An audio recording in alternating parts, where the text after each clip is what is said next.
So up till now we have learned the properties of fluid when it is at rest. This point onward, in this video lectures, upcoming video lectures, we will be seeing what are the different physics behind the motion of fluid. When fluid is in motion, let us see what are the different physics involved in it. We'll first thing that we will come across is called viscosity. So what is viscosity? You have seen, if you look water, if you compare honey, honey is very thick, and if you compare with water, water is very light or very less, it is very thin. So if you roll honey over, if this is the table and you roll honey on this, let's say this is honey, you'll see the flow of honey is little different. The portion of the fluid which is in contact with the ground, it is moving less compared to the fluid which is at the top. It is moving. These velocities are at a higher velocity compared to the layers which is at the below. So this kind of motion, because of this kind of motion is not observed in case of water. If water is flowing, you see every point of the water is moving at same velocity. So this kind of motion is called streamline flow. We'll come to that after a while. And then this is called the laminar flow. This also we'll see more clearly. But right now, let us see why the layers of fluid which is at the top is moving fast, and the layer of fluid which is in contact with the table surface is going slow. This is because there is a property called viscosity. Now, viscosity is the property of a viscosity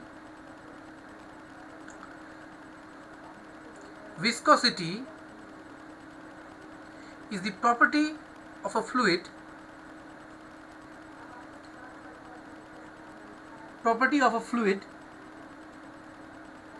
which arises due to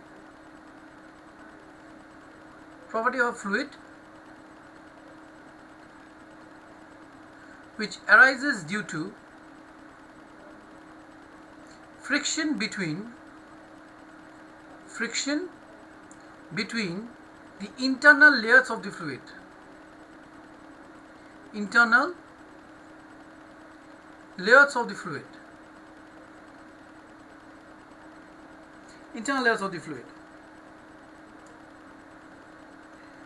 The backward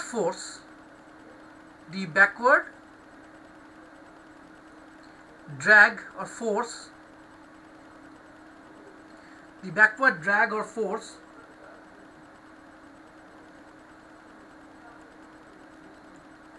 force which one layer of the fluid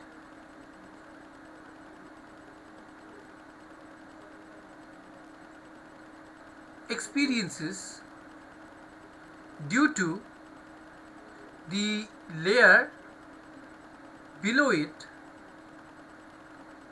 is called viscosity. Or viscous drag. So, in short, we can say viscosity arises due to the friction between in short, we can say that the friction between different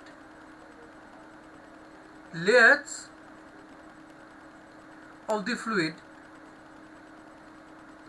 due to relative motion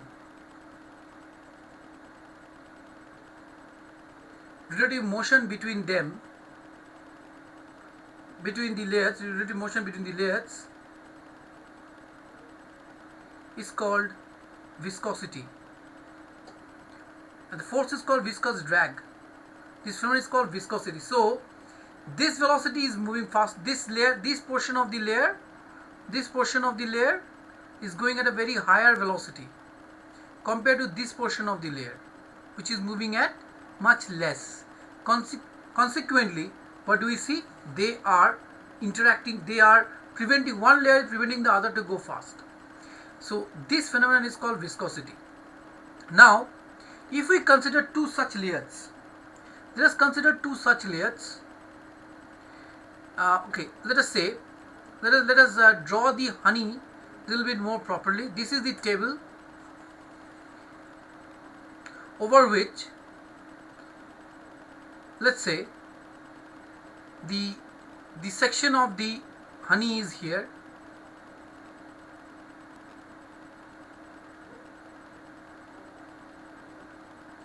This portion is going more fast compared to the one which is below. So let's say this is the velocity of the layer, and this is the velocity of the layer just below it. Similarly, this is the layer just the second one, and so on. So different layers have different velocity. Because of this, a force comes into existence. This is called the viscous drag or the viscous force. Due to this, there is a resistance between the motion of the two subsequent layers. So this viscous force depends on this viscous force. If you see, if we consider two layers, let's say we consider two layers.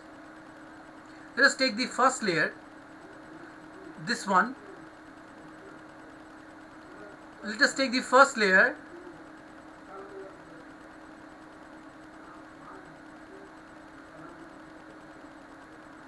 This is the first layer, and this is the layer below it.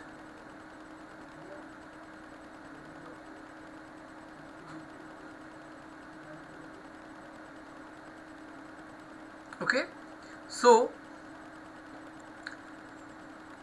the velocity of this layer is v, and the v plus dv, and for the layer of this one is v plus dv. So this is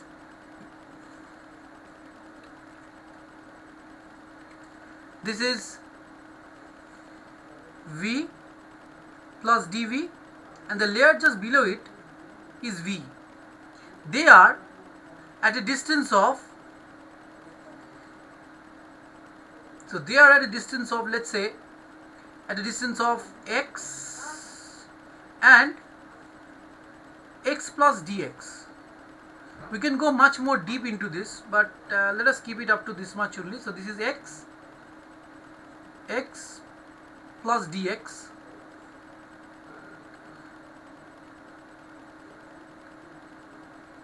x plus dx. This is x, this is x plus dx. You can imagine these layers here. You can imagine these layers are present here. So this is the first layer, and this is the second layer. So this one's velocity is v, and this is v plus dv, and this is v. They are at a distance of x and x plus dx. This is the motion. We are trying to understand the motion of the honey. The top layer is going fast compared to the layer just below it. So it is observed. So we can calculate from the shearing strain, and shearing strain is going on here, but let us go to the it is observed. So we consider two layers A and B. Consider two layers A and B. Two layers of the viscous fluid.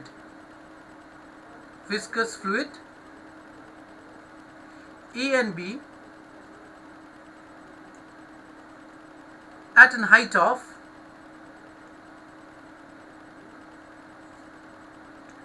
x and x plus dx from the horizontal surface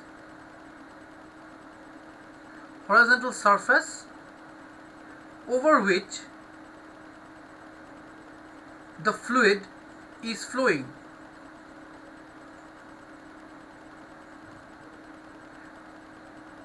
Let V let v plus dv and v are their respective velocities,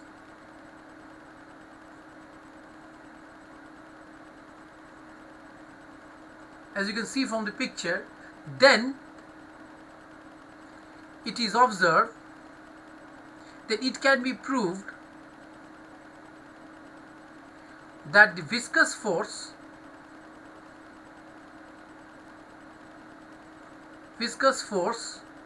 between the layers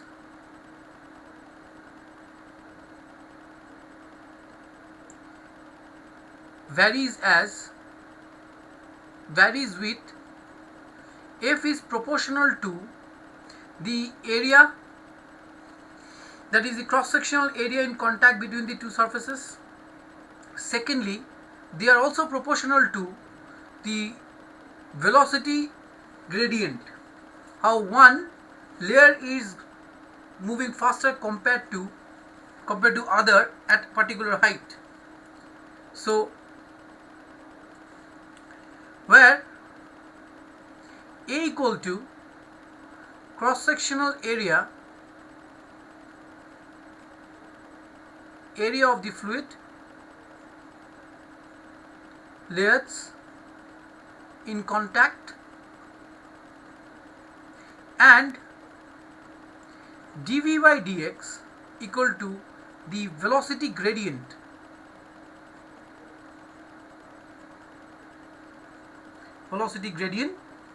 between the two layers.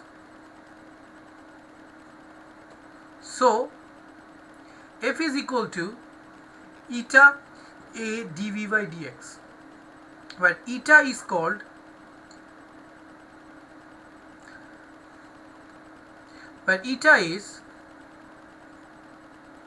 coefficient of viscosity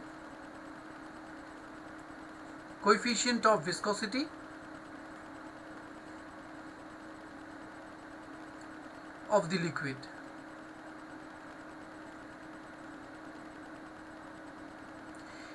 It depends on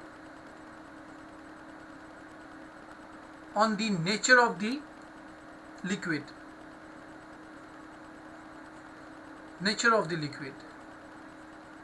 Whenever you want to understand the honey, you understand viscosity, try to understand by viscosity. Whenever you want to understand viscosity, remember the honey. Honey is a very viscous fluid,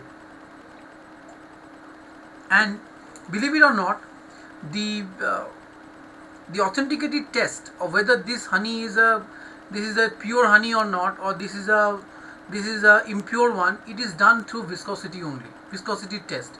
In the viscosity test, what we do is we will take a bit of honey. So maybe this is the jar. You drop little bit of honey on an inclined plane, or you drop little bit of honey from there. Let's say this is the honey, it is falling from you take it from the jar. So this honey should be moving certain distance. So if it is pure honey, it should move up to a certain distance, the standard distance. If it is not, then it is not the honey which you are looking for. This is the viscosity test which we apply to check whether it is the quality honey or not. So then let us see. Now we see that F is equal to eta A dv by dx. So when A is equals to 1, means 1 meter square, and dv by dx is 1 meter per second, 1 meter per second per meter. That means 1 per second, because it's a velocity gradient, so it is 1 meter per second by meter, so cancel 1 unit per second. So then F is equal to eta. This is the definition of coefficient of viscosity. So it is the force required to maintain is the force required to maintain a unit velocity gradient, a unit velocity gradient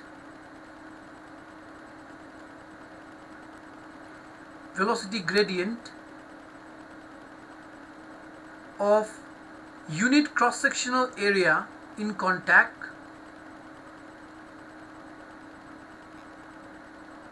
no the definition is let me finish unit velocity gradient of two parallel layers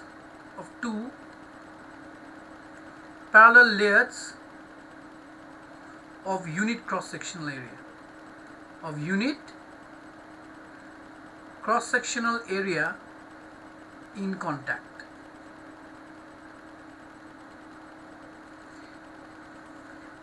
There is one experiment. We need to know what is this SI unit as well, because SI unit of eta is very important. So let's see what is eta. So eta would be, so we know F is equal to eta A dV by dx. So we can write eta is equals to F by A into dx by dV. So this is m L t to the power minus 2 and area is L square. This is x, length, by L t to the power minus 1. So if I solve this, I get this here. Now 1 L get cancelled. This is t to the power minus 1, 2, this would be minus 1. So the dimension is m L to the power minus 1 t to the power minus 1. This is the dimension of eta. Now SI unit.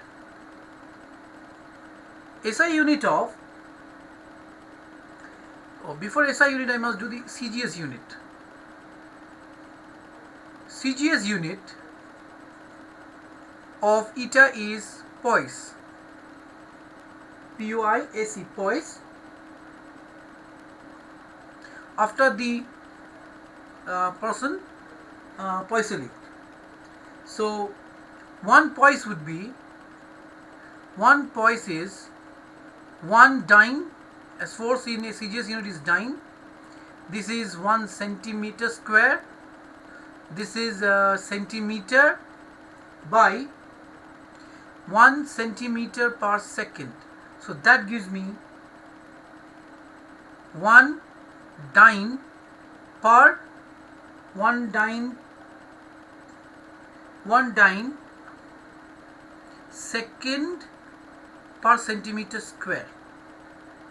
This is 1 poise. Similarly, SI unit would be decapoise. So SI unit of eta is decapoise. P-O-I-S-E, decapoise.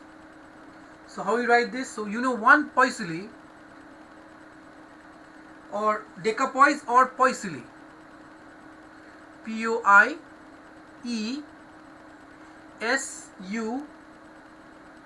no, I'm doing mistake here. I think it is S-E. P-O-I-S-E-U-L-L-E, poisily. So CGS unit is poise and the SI unit is decapoise or poisily.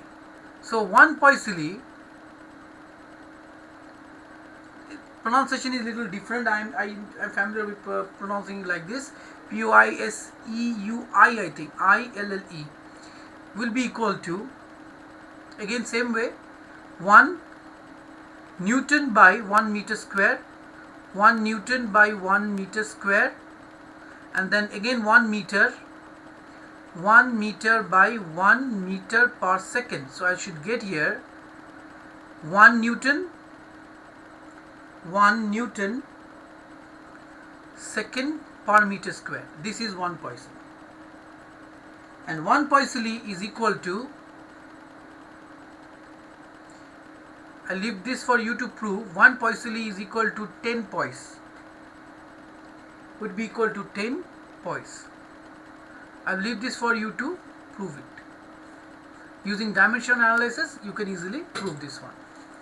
So this is the very important one. Let us see one question on viscosity. Let's say we have a table here. This is a table. Let me draw the table. Let me draw a box. Let me draw a little bit of fluid here. Let's say this is the fluid. And I'm placing a box there. This is a block which is just above it. This block is now, there is one pulley here. I'll draw the pulley.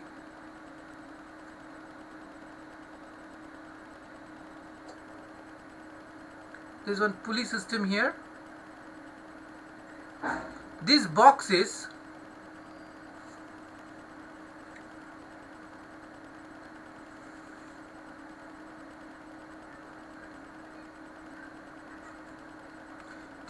goes through this, the pulley, the wire goes through this pulley and is connected to a block.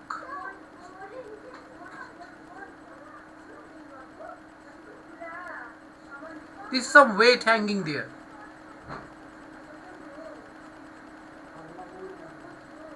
There is some weight hanging on this.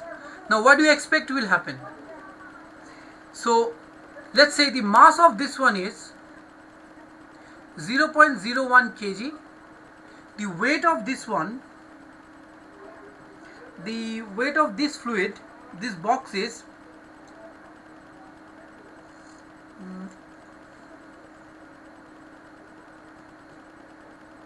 so we need to prove so we need to find out what is the coefficient of let us find the coefficient of this fluid. This is eta. Find eta given that the body under this tension, so here is the tension here, so there will be one tension here, there will be one more tension coming down from like this, here also, as we have done this earlier. Let's say try to understand the problem here.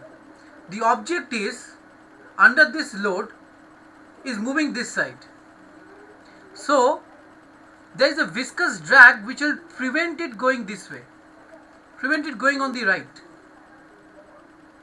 So this force is like this. So if this force, we need to find out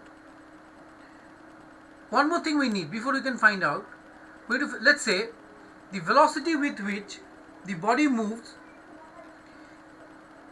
and this thickness is, this is the thickness, this thickness of the fluid, or film is, let's say, 0.2 millimeter, and the velocity with which the body is moving towards the right, that means dV by dx is given to you, as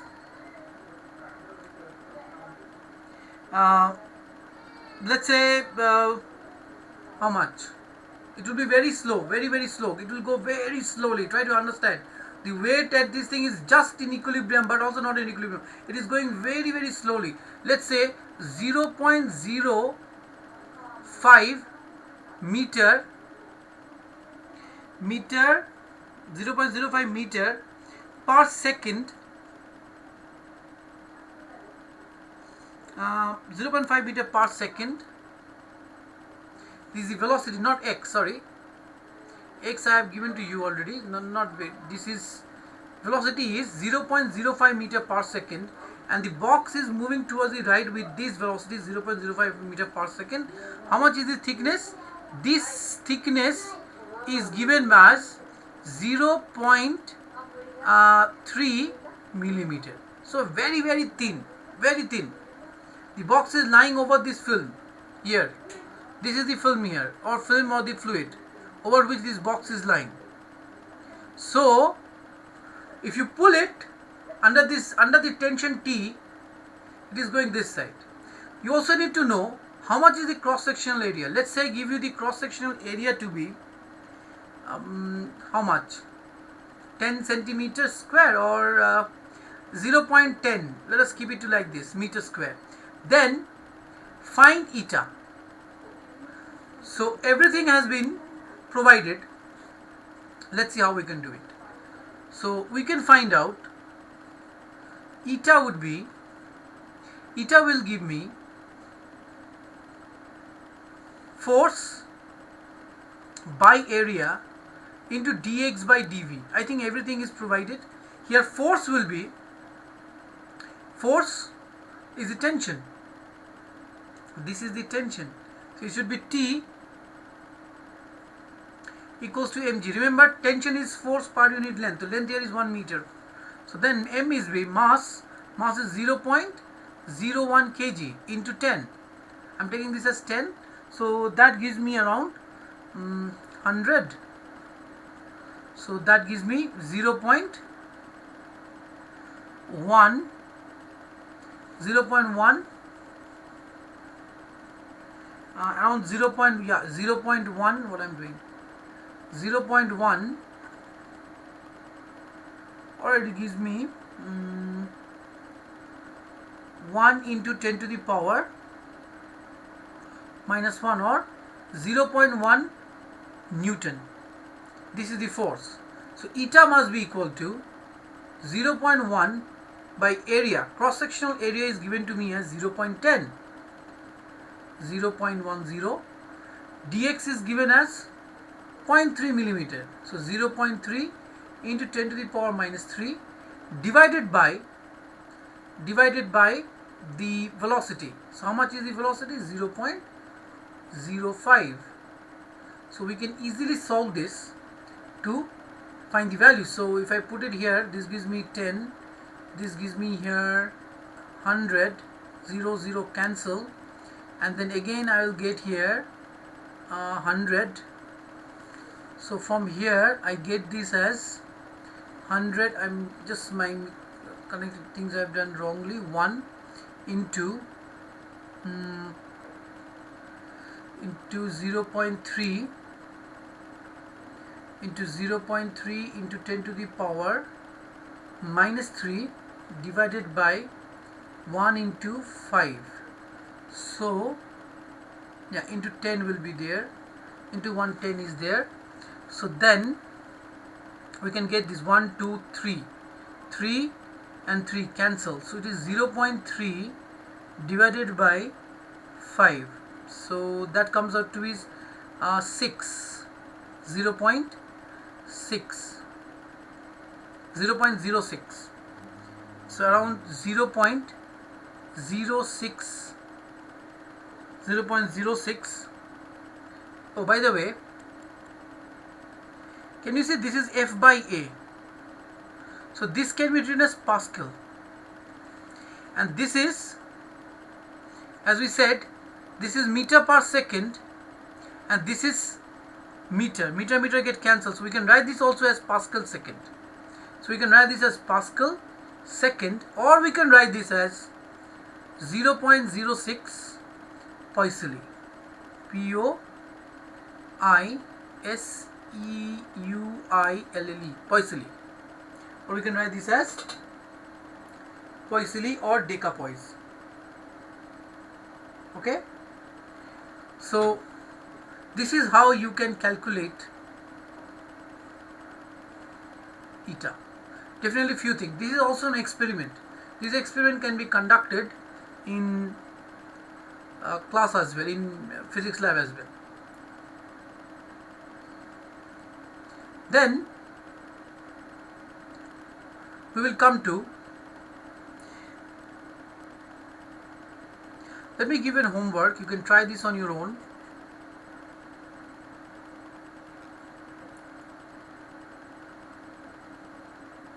Water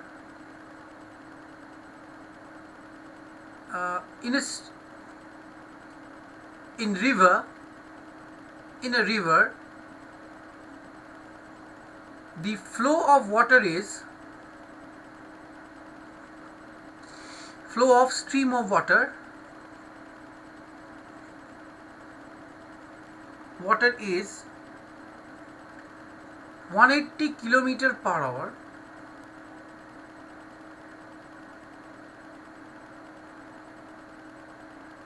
at the top.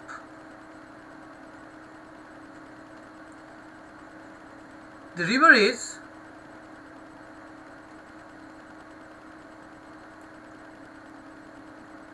9 feet deep. I'm using another one here, another unit here, feet. Find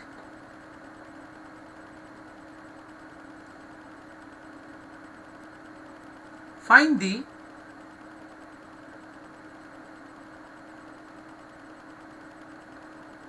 shearing stress, means shearing stress between the layers of the water. Now what I am saying here, just have a look. Take eta equal to eta of water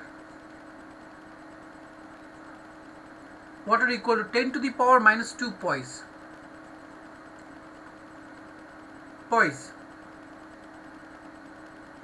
So remember, I have given you, I am playing with different unit. So 9 feet. So how much is 9 feet?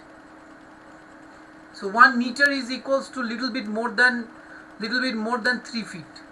See it. That 1 meter, that 1 feet scale is 1 feet is equal to 30 centimeter. You can use this scale to do it.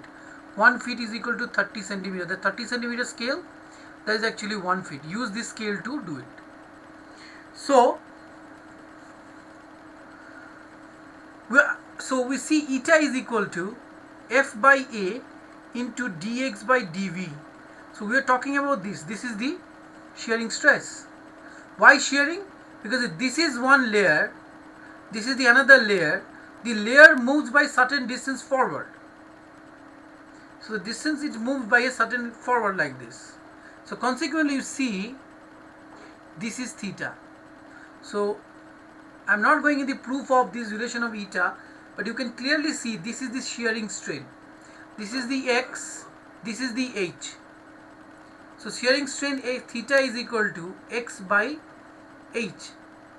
So shearing strain will be, so in case of this one, generally strain is, we'll take this as x by, we generally take the per unit time. So let us leave that.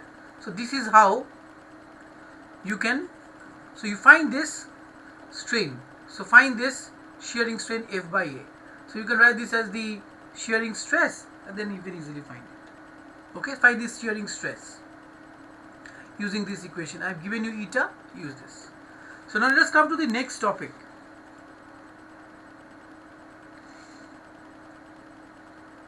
Let us come to the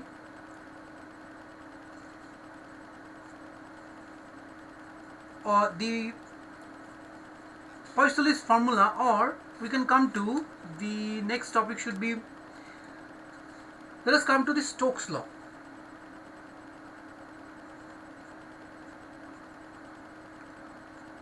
Stokes law. So what is Stokes law? Because of this viscous drag, it affects the velocity of an object when it is falling through any medium, any viscous fluid. When an object is falling through a viscous fluid, this viscous drag now intervene in the velocity of the object. Let us take an example for the viscous drag or the Stokes law. So you consider this object a spherical ball which is falling through a viscous liquid, for example glycerine. This is glycerine. We will come to the derivation of terminal velocity very soon. Consider this is a tube which contains glycerine, which is quite viscous.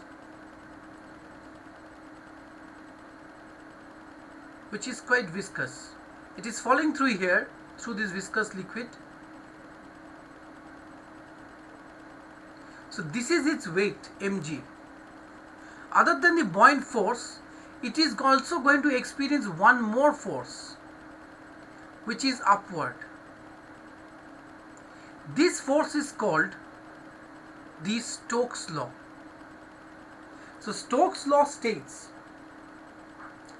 according to Stokes,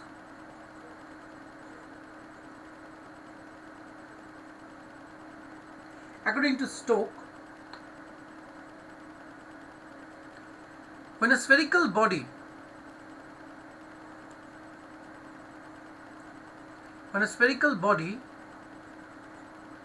falls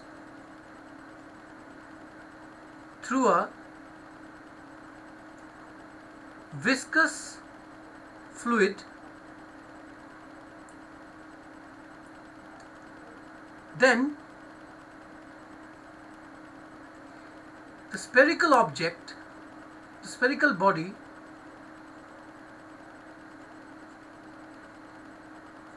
experience a backward viscous force,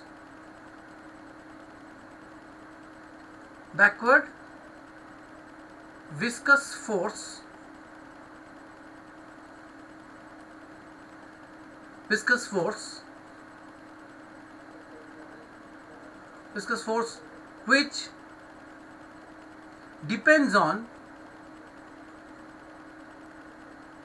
F proportional to eta r. What is r? Eta to the power, let's say a, r to the power b, and v to the power c. Or we can write this, where eta is the coefficient of viscosity. What is r? R is the radius of the spherical object, and v is the velocity with which it is falling, the velocity of the body. So if I remove the proportionality sign, I should get some constant k. So eta a, r to the power b. Let us see what is Stokes law. So this is what it says it depends on. We can easily prove this. What is this actual value? We can prove it using dimensional analysis. So we know the dimension of F is ml t to the power minus 2. So k, we'll come to the value of k a little later. So dimension of eta is, few minutes back we have determined it. This is why I have determined. It is ml to the power minus 1 t to the power minus 1. M L to the power minus 1 t to the power minus 1, then r to the power a, length to the power b, and velocity is L t to the power minus 1 to the power c.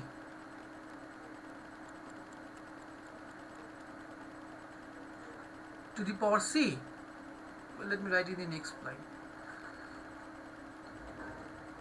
L t to the power minus 1 to the power c. So if I use this dimension analysis, I get here m to the power a. So m to the power a,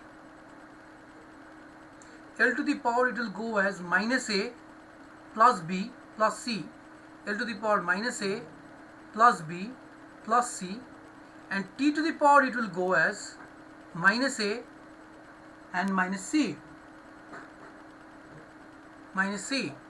So comparing left hand side and right hand side, I see that a is equal to 1, b minus a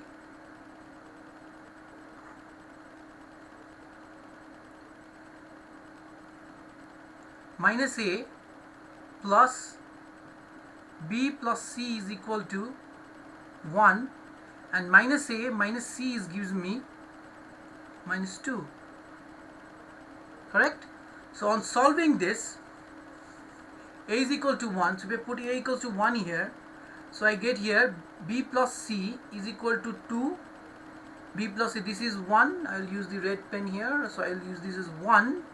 So this goes there. So B plus C gives me 2. B plus C gives me 2. So this is B plus C is equals to 2. And then here again A is 1. Put A is here 1. So this 1 goes there. So C comes out to be minus C, comes out to be as minus 1. Minus minus cancel. So I get here C equals to 1. Okay. C equals to 1. Put 1 here. I get B also equals to 1. And definitely A equals. So I get here A equals to 1. So we'll get here A equals to 1, B equals to 1, C equals to 1. So on substituting, what do I see? On substituting this, I see that F is equal to K eta RV. Now the value of K is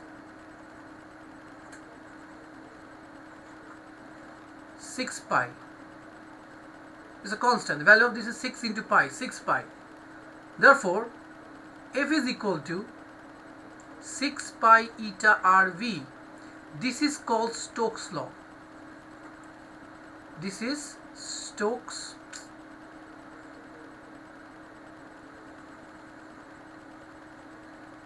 law.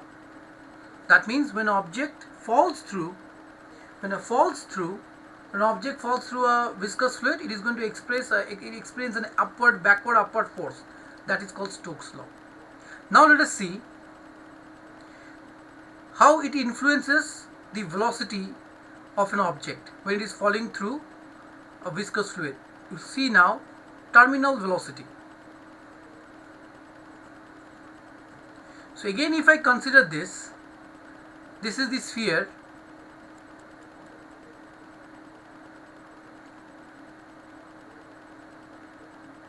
This is a spherical ball.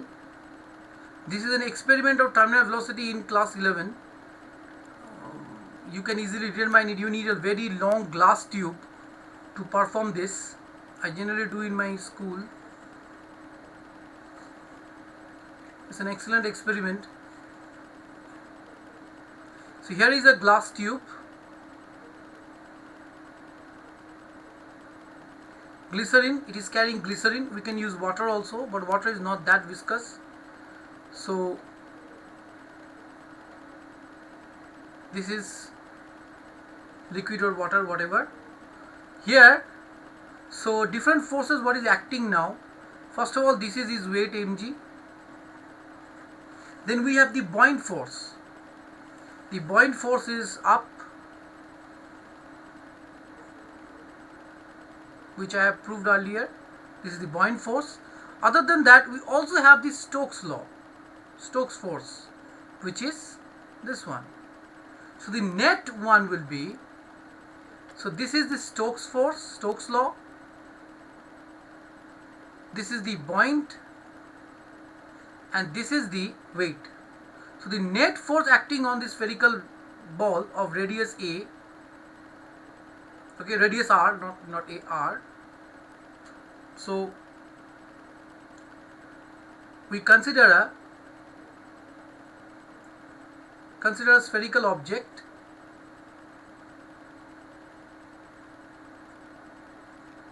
Spherical object of radius R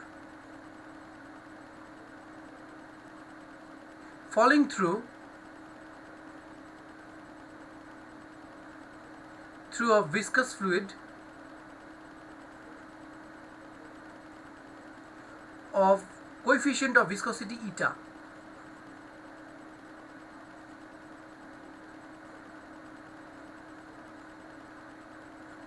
Viscosity eta. Okay. Then If I use the free body diagram, you can clearly see the weight of the sphere is equal to F plus U.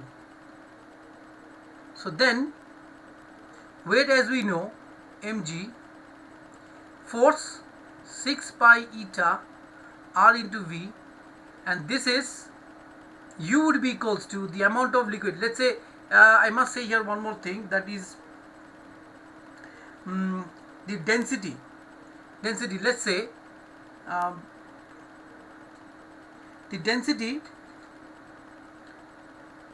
density of the body be rho, and this is sigma. Okay, let us take I have taken sigma as the density of the that one now, so we can take this rho.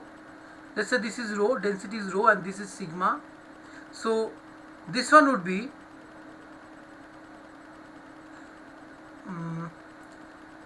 so it would be V sigma V rho g, the amount of fluid it displaces. So it should be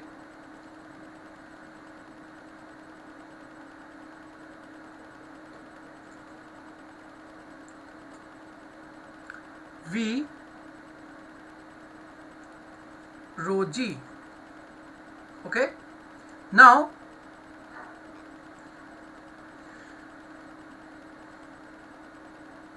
the mass in terms of density, we can write this as 4 by 3 pi r cube sigma g is equal to 6 pi eta rv, that is velocity, plus volume. Again volume would be 4 by 3 pi r cube rho g. So if we simplify, let me do it here. I will draw a line this side.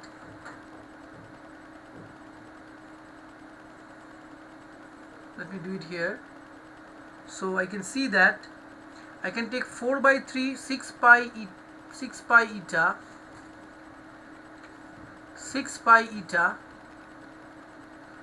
rv is equal to 4 by 3 pi r cube common r cube sigma minus rho into g. Okay, so sigma equals to what? Density of the object. Sigma equals to density of the object, and rho equals to density of the fluid. So then we can clearly cut 5 r gone. So we are left with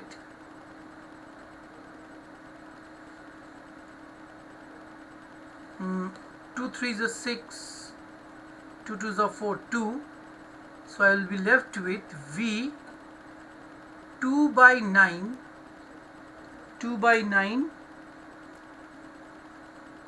r square sigma minus rho g by eta. This is called the terminal velocity. This is the terminal velocity with which the body will fall. Now it's a very interesting thing, very interesting situation here. Now you can now one more thing I must say here, the choice of rho and sigma is up to you. Different book uses different preference to you, don't get confused in it. I am continuously using that same rho for the fluid and sigma for the object. If you are going through my video lectures, you will see sigma has been constantly used by me for the density of the object and rho as the density of the fluid. So I am still sticking to that only. So you can shuffle it, we can switch it, whatever you want. So this is V terminal velocity. This velocity is called the terminal velocity. This velocity is called the terminal velocity.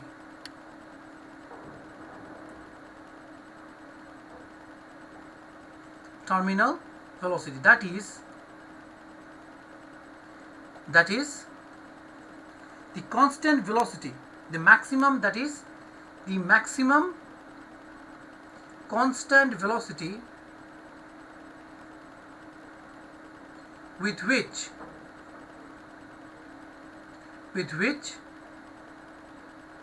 a body falls through a viscous fluid or liquid. Okay, so this is called the terminal velocity. Now let's see, look at the expression once again.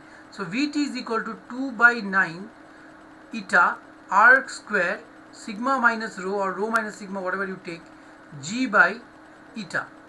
So when cases, when sigma equals to rho, when sigma is, try to understand now, when rho means when the liquid, okay, wait, let us first do the, when sigma is greater than rho, the body is heavy compared to the density of the liquid, and the body is heavy compared to the body will attain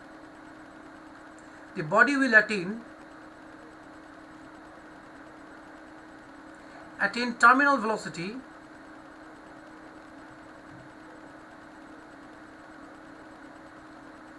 in downward direction.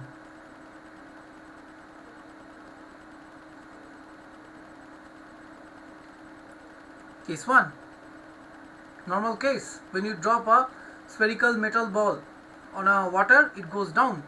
It is falling with a constant velocity called the terminal velocity. Case 2, this is 1.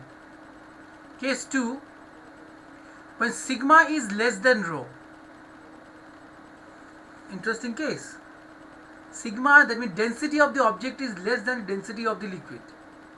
At that time, the terminal velocity is negative. Vt is negative.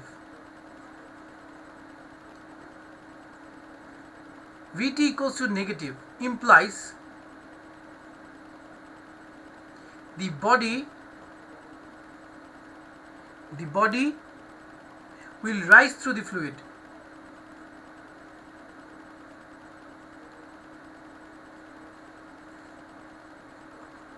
For example, oil drops or water droplets on a, if you drop in a tunnel where there is a water droplet on a tunnel where the wind is blowing at a very high speed, there the body will go up, the water droplet will go up. That is called the terminal velocity. So that time it is going up. Another example, clouds. Best example, clouds floats upward.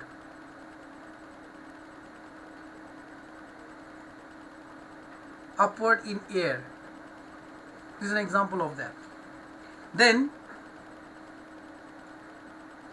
third case, when sigma equals to rho, the body remains suspended. The body remains suspended in the fluid. Example, after rain or after shower, you will see water droplets are suspended on the air. Okay, so that is where you see the rainbow effect. So knowing eta, r, sigma, rho, not knowing, knowing r, sigma, rho, g and v, eta can also be determined from this equation. Eta can also be determined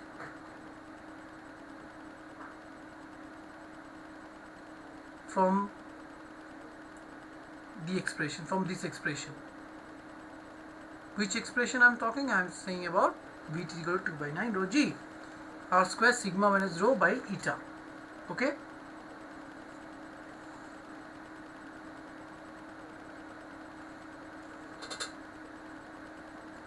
So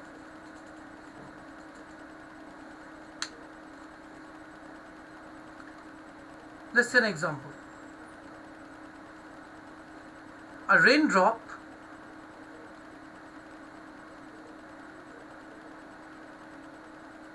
of radius 0.2 millimeter falls through a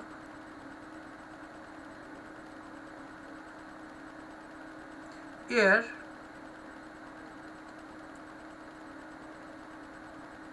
with terminal velocity 1 meter per second. 1 meter per second.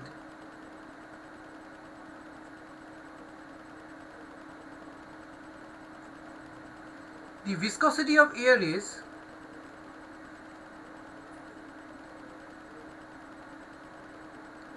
18 into 10 to the power minus 5 boys.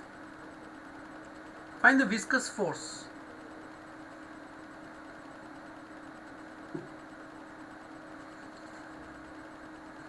Viscous force. So terminal velocity is given to us.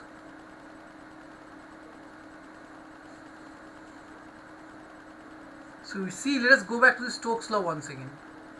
So 6 pi eta rv, this is terminal velocity. That is why I am doing this, to make you highlight that this velocity is called the terminal velocity.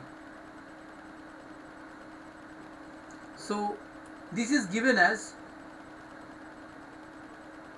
1 meter per second. So 6 into 3.14 into eta is how much? 18 into 10 to the power, let us keep it in CGS, minus 5 into R is given as 0.2 millimeter. So 0.2 millimeter means 0.2 into 10 to the power minus 1 centimeter into what else? 1 meter per second square. That means 1 meter is 100 centimeters. So it should be 100. So if I solve this, I should get, let me use the calculator here.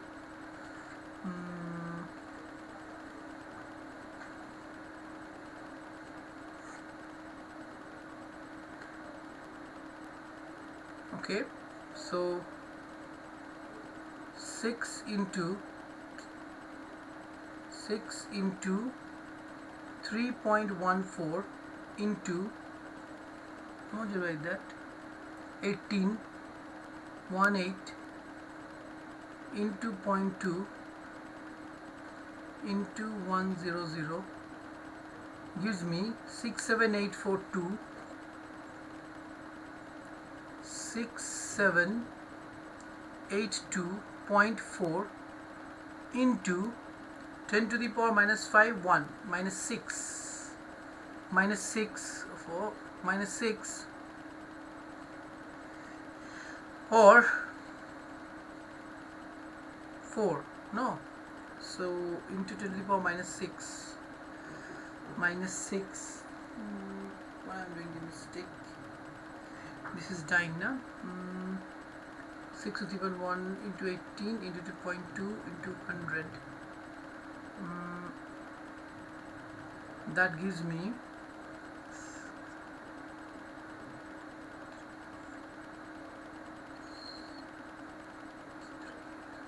4.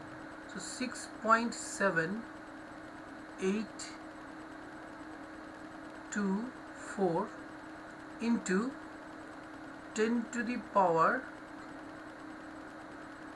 minus 3 dyne.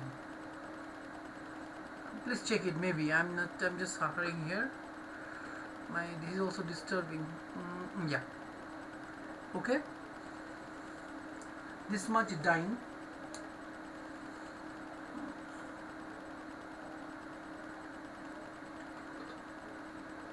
Minus 1, no? 5, 6, 5, 6, 6, 6, 6 and 6. Yeah, okay, whatever. Then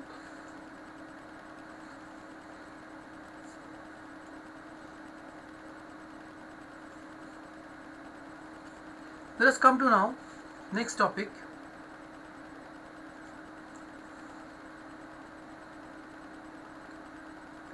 fluid flow? How will you classify different fluids? Motion of fluid. Now,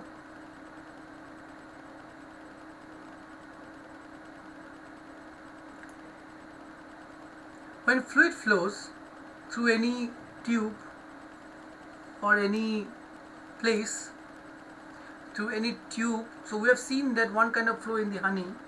Now next we will see the motion of a fluid, let's say through a pipe or through any kind of different cross-sections of cross-sectional region, means where the region is not, where the thing is not uniform.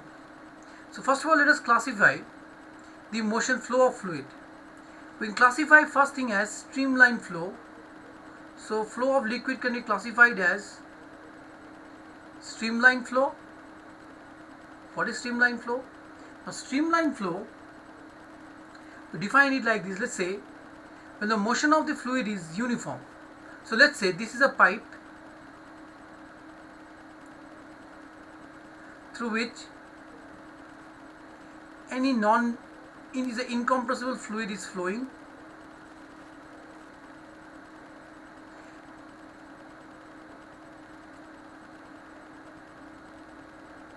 This is the path of the fluid that the fluid is taking to go through the pipe. Consider 2 points A and B. At A, if every molecule of the fluid has same velocity at A, VA, if a molecule at A has same velocity what its predecessor, means what its earlier molecule used to have at A, we will call such flow, such constant flow to be streamline flow. Listen once again. Consider a liquid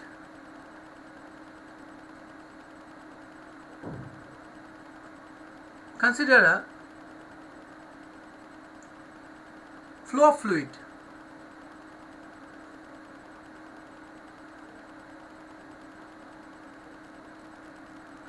Flow of fluid through a pipe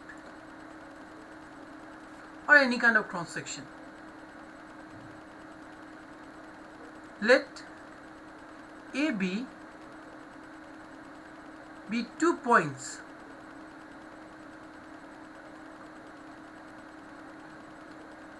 on the path of this fluid. Okay?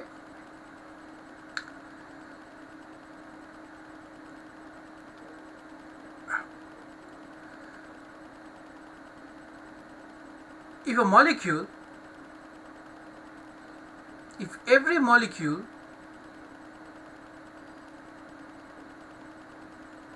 of the fluid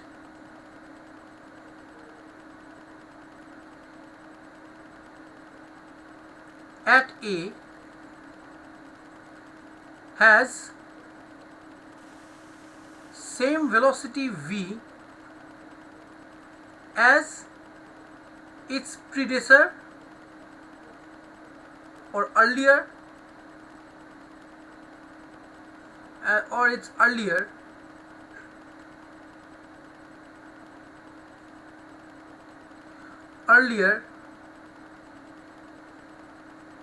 molecule used to have at A, then such uniform flow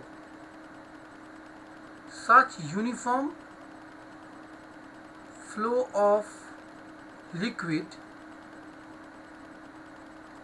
is called streamline flow.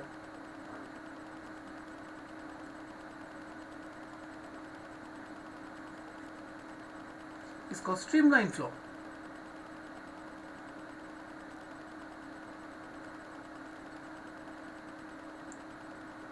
Okay? Now, this kind of flow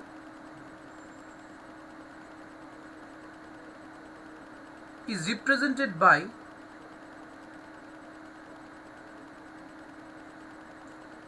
continuous curve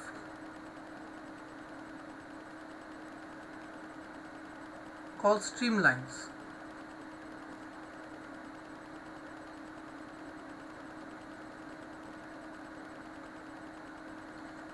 So here is one streamline, this is another streamline,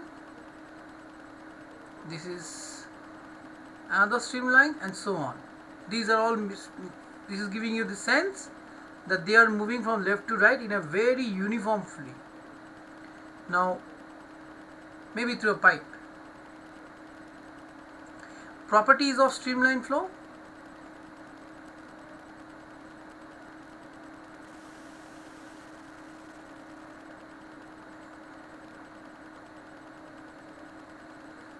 First and most important property,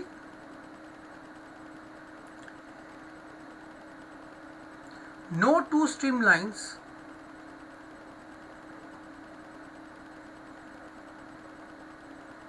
can cross each other.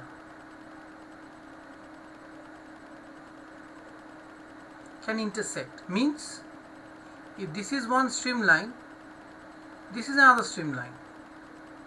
Don't expect this to happen, because if this happened, imagine a molecule present there. This molecule will be going which side? Will it going to the left or going to the right? So this kind of cases is not possible. Okay? Cannot. Yes, no two streamline can cross each other. If they do intersect,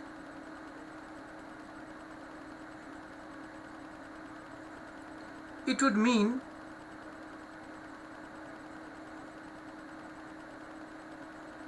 that at the point of intersection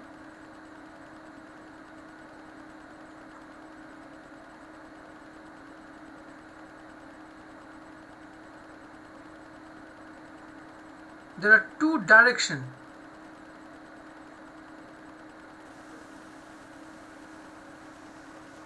of the liquid fluid flow.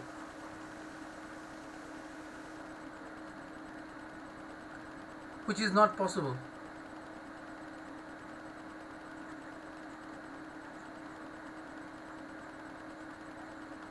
Okay?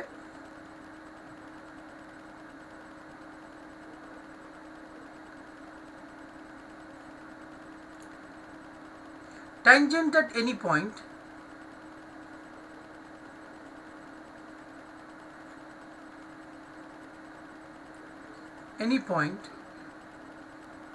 on the streamline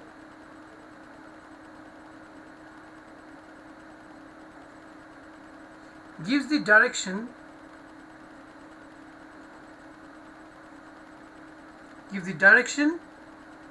of the fluid particle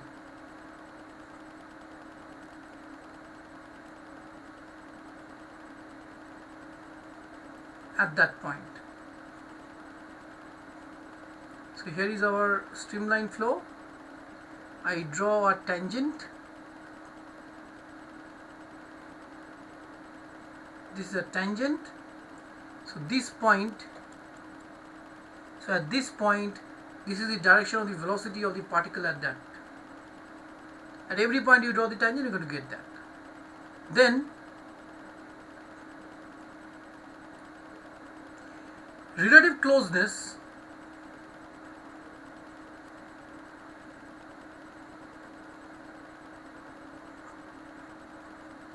gives the strength of, gives the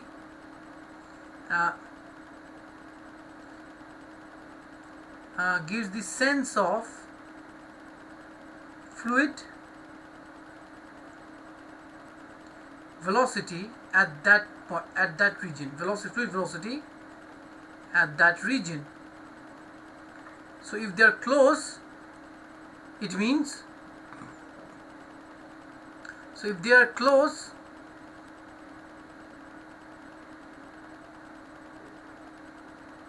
velocity is very fast here. Here it is less.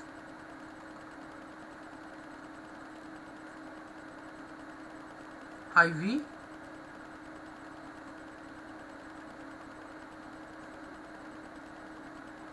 low velocity, so on.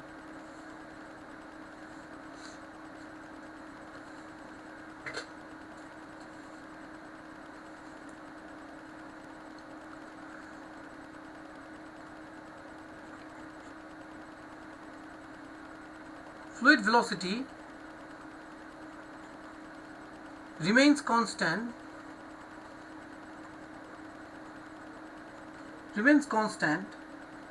at any point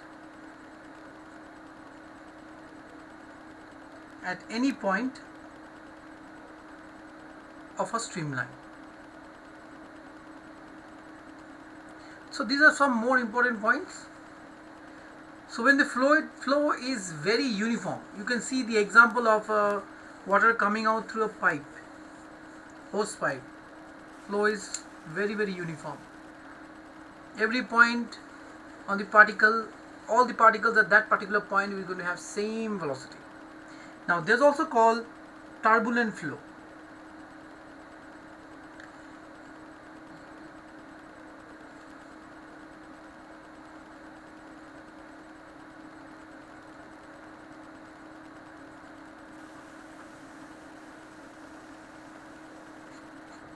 What is turbulent flow? There is a velocity, there is a certain limiting velocity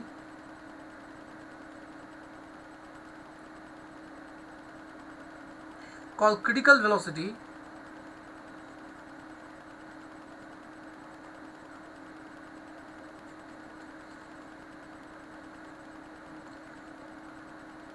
at above which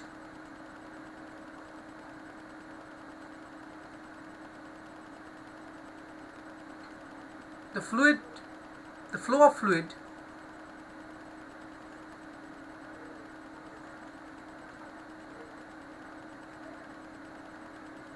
become zigzag or disoriented, randomized, whatever you say, zigzag or random.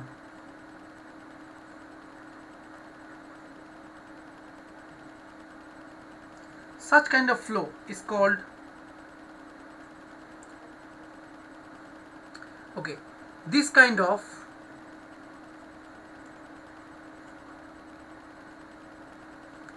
flow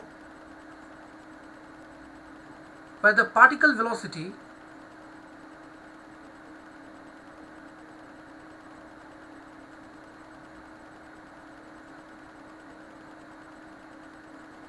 changes continuously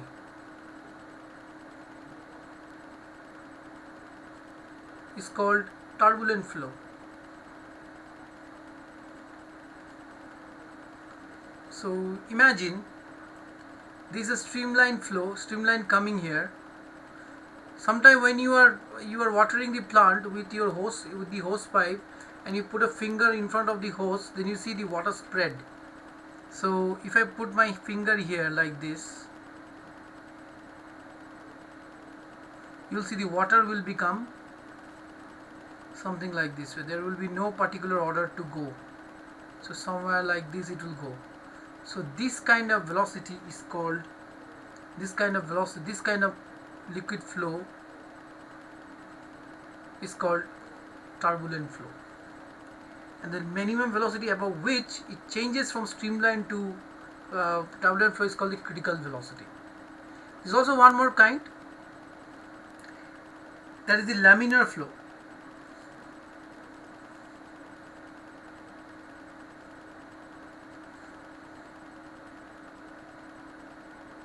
So sometimes that is called a laminar flow. Different layers of the liquid has different velocity. Example, this mercury, this one, this is called the laminar flow. Where is that? This is laminar flow. Okay, this is laminar flow. where different layers have different, maybe the internal layers are high, moving at a very high velocity compared to the layer below it. Laminar flow, that kind of is laminar flow. So when velocity of the fluid, of the liquid flow is less than the critical velocity, I'll write this as Vc, critical velocity, the liquid flows steadily. Okay,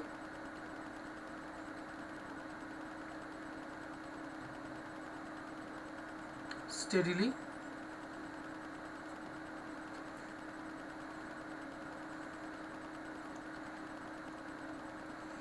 each layer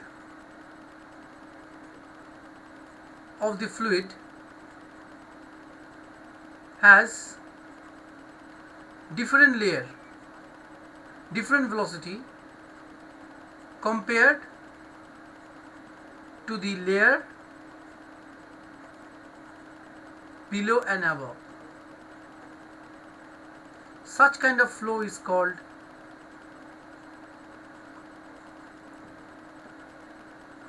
laminar flow.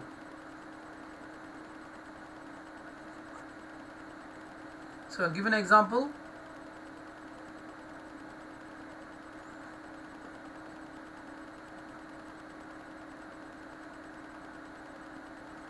In this case, the central region has high velocity compared to the others, so it is moving forward.